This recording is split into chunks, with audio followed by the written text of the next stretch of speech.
it's me, Jenny. Good to see you back. I hope everyone's having a great day.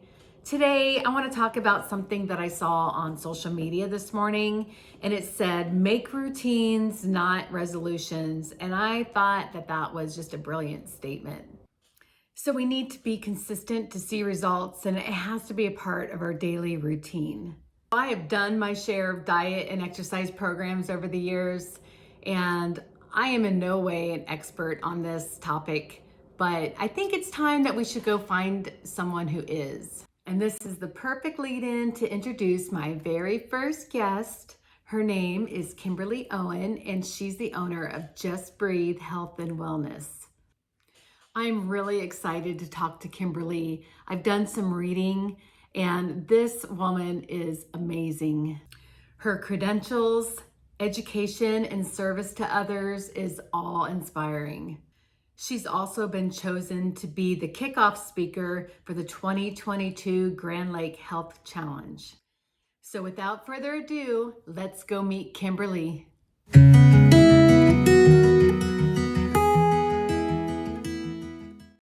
So here we are at Just Breathe Health and Wellness, and I want to introduce everybody. This is Kimberly Owen. Say hi, Kim. Hi, everybody.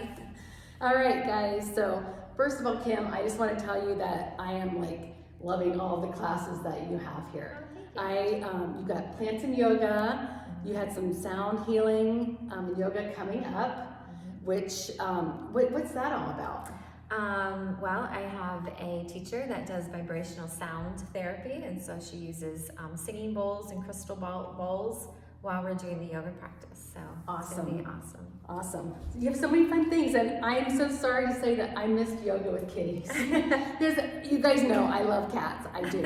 I love them. So please do that again. I will be here. I promise you. And I'm very excited. You do a lot of great workshops and just really interesting classes that are just amazing. So I'm really excited that I don't have to work every weekend anymore. So I'm hoping to come to more of those. Okay, so you guys, you really need to come check out the studio. Go on Kim's Facebook page, Just Breathe Health and Wellness, the website, and check out all the classes and workshops that she has coming up, and be sure to sign up for them. All right, so let's get started. First of all, I know you used to work in the corporate world. So how did you get started in health and wellness, and what inspired you to open your studio? Well, it's a long story, but I had a health event that really woke me up to the fact that I needed to start working out more, getting healthier, eating better, sleeping better. So I left my job and started, when I went back to school, I decided I needed to start a fitness plan while I was sitting long hours in a chair doing my schoolwork.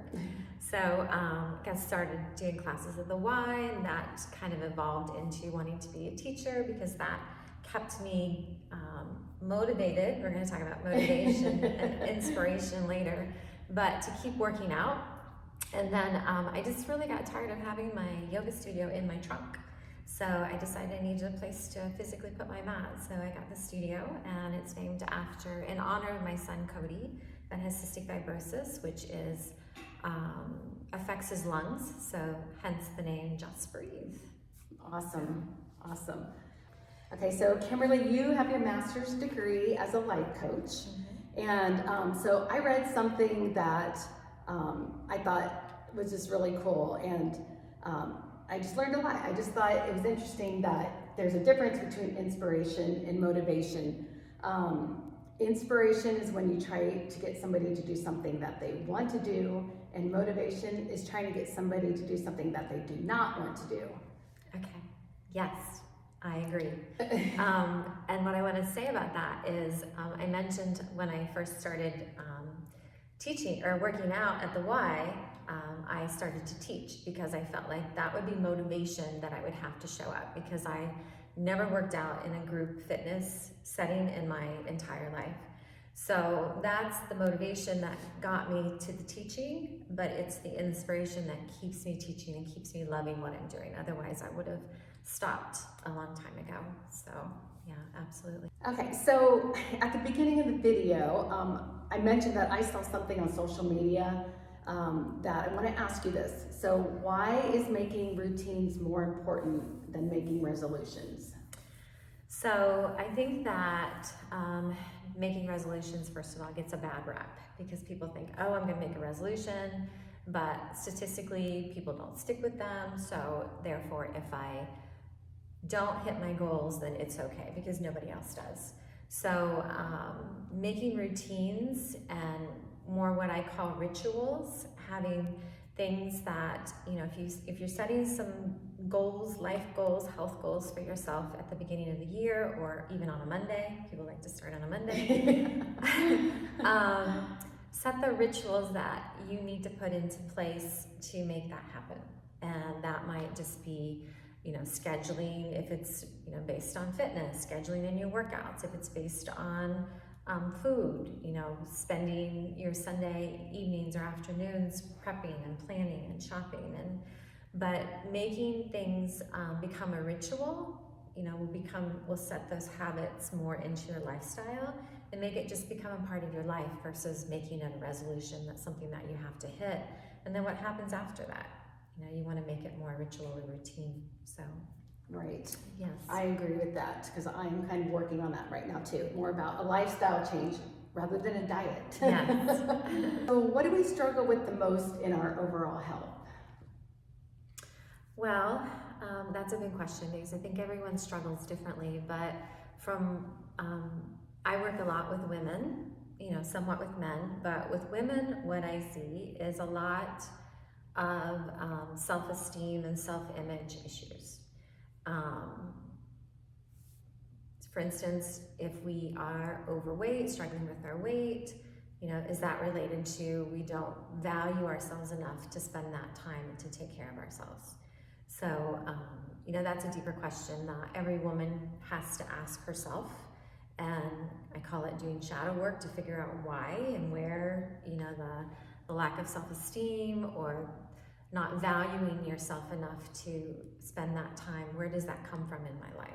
Sometimes it's a voice from your past, or I call it your itty bitty shitty committee. Are we allowed to? I love that. We can, yes. I love it. The negative speak that we talk to ourselves. So really digging deep and finding out what's the root cause of why I can't move forward in this goal that I have for myself for this life challenge. I just did another video and I talked about that myself. There's some days, I feel great and I look in the mirror and I'm like, yeah, I'm looking good, I feel good. And there's some days where I'm like, oh my gosh, what happened to myself? What happened to you, Jenny? There's just certain days I think, too, maybe that has a little bit to do with just kind of where you're at on a day-to-day basis. It just kind of fluctuates, doesn't it? Oh yeah, absolutely.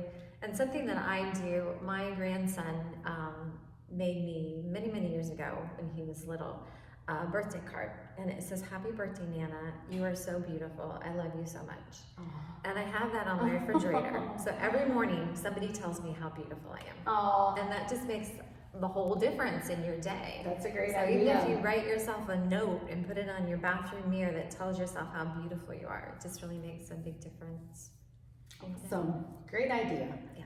So over the last probably almost 2 years, I personally have started doing meditation every morning and just really focusing on my breathing. And I am amazed by how much better I feel, not only just overall in general. I thought maybe, my breathing would feel better, but I just feel like my days go smoother and I can focus better on everything that I'm doing throughout the day. So why is that? Why is it so beneficial? Well, yoga, meditation, or just meditation? I have been doing just meditation. Okay. So meditation, and there's many different types of meditation. You can do prayer, you can do guided imagery, you can do a breath meditation, a focus meditation. But there's some real physiological changes that go on in your brain, and there's been lots of research and studies on this. And it's just as you said, Jenny, when you learn to that focus and concentration of the meditation, you take that into your daily life and you focus, you concentrate better, you're more productive. And I know people feel that it's challenging to do meditation, but It can be. it's great because Sometimes the first 15 minutes are tough and the last 5 are easy. Yeah. It takes me 15 minutes to shut my mind down. yeah, and but it's the moments when you realize that the mind has wandered is when you're truly being mindful, and that's the muscle that you're trying to build, that muscle of being mindful and present in your daily life. So I guess my recommendation for people that have struggle with that, find something to focus on. Maybe it's just the breath, count the breath. Maybe it's prayer. You know, what types of things do you use to? I usually count. Okay. I Yeah. will count in for 3 and then out for Yeah. 5 and just focus on that breathing. Sometimes I see numbers. Sometimes I just feel it, you know, I just kind of feel and just, sometimes I realize I've been meditating and I'm not breathing, you know, I'm like hunched up and I'm all still hauled up in stress. Yeah. So just bringing my mind to that. Yes, and that's perfect, and it takes practice. It just like anything else we do in our life, it takes practice, but it does, make you feel more focused, more centered during your day. So tell me, and I have done yoga as well, actually I've taken yoga classes here. Tell me a little bit, like the difference with yoga and meditation. How does yoga help so much with, you know, breathing and or overall health? Right. Well, a lot of people come to yoga for the physical, but they stay for really the mind-body benefits of it. But it does, you know, help with all things physical, range of motion, circulation, energy levels. But we also connect the breath to the movement. And so we become present in the moment. And I like to say the lessons we learn on our mat, we take off into our daily life. So we learn how to slow down. We learn how to be present. We learn how to be mindful. We learn how to listen to what's going on in our body. And so that when we go off the mat out into our world and we have this little tweaks of pain, instead of ignoring it, we can listen to it and respond instead of just really living outside of our body. Because what I like to say is if you're not present, if you're not in the present moment, you're either living in the past or you're living in the future. And in the past is depression and the future is anxiety.